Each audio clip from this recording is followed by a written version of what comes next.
made it out of one flavor, one variety, it wouldn't have the complexity that you want to have in a good cider. How long does it stay in this? We can store it for 3 weeks. It's brought in bins. This yellow machine is a bin dumper. We dump the bins onto this grading table. The grading table rotates the apples, and that way we're sure to pull out any apples that might have a bad spot. We're not concerned about blemishes, we're not concerned about bruises, but we don't want anything that's rotten. After they get dumped and inspected, they go into a washer. There's a series of brushes and water that washes the apples. The apples then move into this elevator. We go up the elevator, dump into the grinder. The grinder is basically the same as a wood chipper. The grinder turns the apples.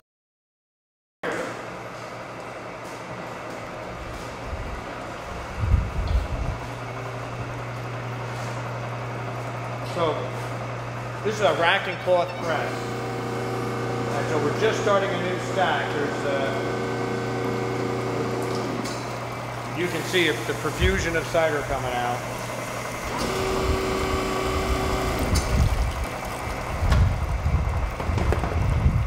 And then while that starts pressing, they're going to break down this one that was just done. We press it 2,600 pounds pressure. Hand me some hummus. Here. If you want to. This is what remains. And you can touch it and feel it. It's really just dry apple pulp. It's not sticky. Apples are over 93% water. So when you're pressing, you're taking, this is all that's left. The only difference between apple cider and apple juice is the amount of filtering. So of course we're making apple cider here, which has more of the pulp of the apple included in the juice. Apple juice is a much more finely filtered product. We believe apple cider is much more superior because of the pulp and the flavor and the consistency that it, and the texture that it provides to cider. This is a classic rack and cloth press. Wood was built in 1973. A company up in Massachusetts that's still in business. They don't make a wood press anymore. Now they're made out of steel. So we really love this press because it just has such a classic appearance with the wood. The apples start. This is where we grind them, and then we're gonna go fry them. It smells good in here.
Then we pump it from this tank into a refrigerated storage tank here. We mix all different varieties together so we can get a better flavor. Because if we only made it out of one flavor, one variety, it wouldn't have the complexity that you want to have in a good cider.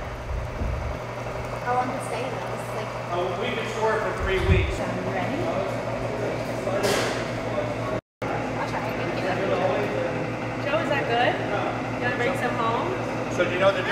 cider and juice. Oh, this is your pink one. Oh, it's good. So the difference between cider and juice, that's a fresh cup. It is delicious.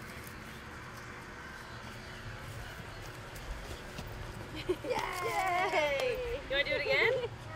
No. Want to do it again, You Beans? can if you like. Come on, let's do it again. Come on. This is 3 solid rows of unbelieving the orchard of Honeycrisp trying to keep up. You know, it's a real quandary. You may be aware of how much they charge in Whole Foods or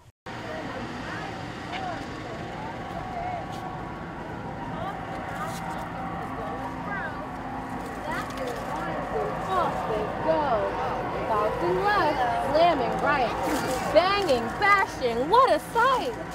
Spookly sat there, filled with fright, but glad to be a square that night.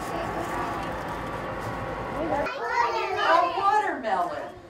This is a sugar baby watermelon. See how small it is? You've seen the melon, or your apple's bigger than this one? Yeah, your apples are pretty big. These are my favorite. I don't think I have a potato on my head.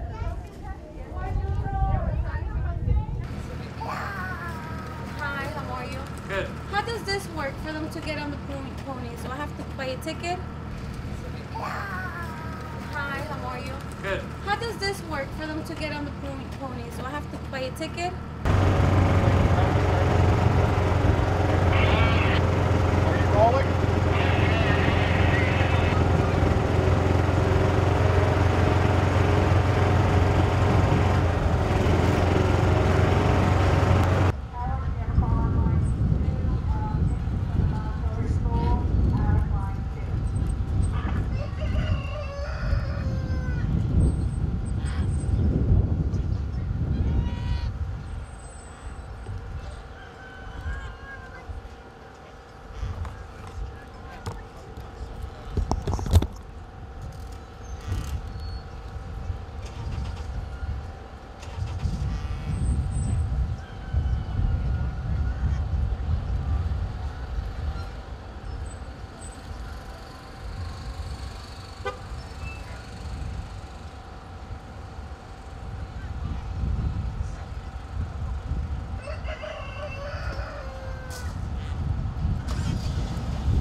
We're still in the early varieties, really.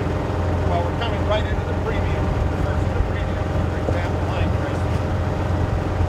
The neat thing here, the most wonderful thing to me, you can see this row has all been picked.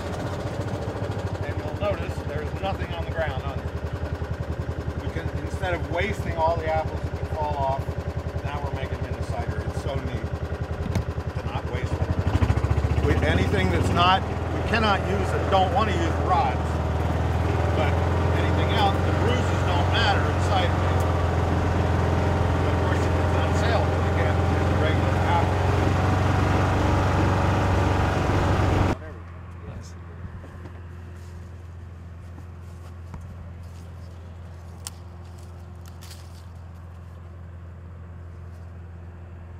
Supply and demand did it all. There was, and that's why they're so popular today, is because people just love them.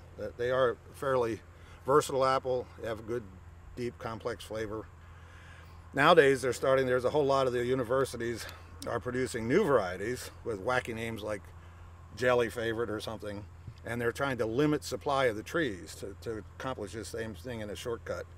And the nurseries have to get patents, have to acquire the patent from the university, and they're only going to allow them to sell a certain number of trees. So the supply stays low, demand hopefully gets high, and the price gets like Honeycrisp or more.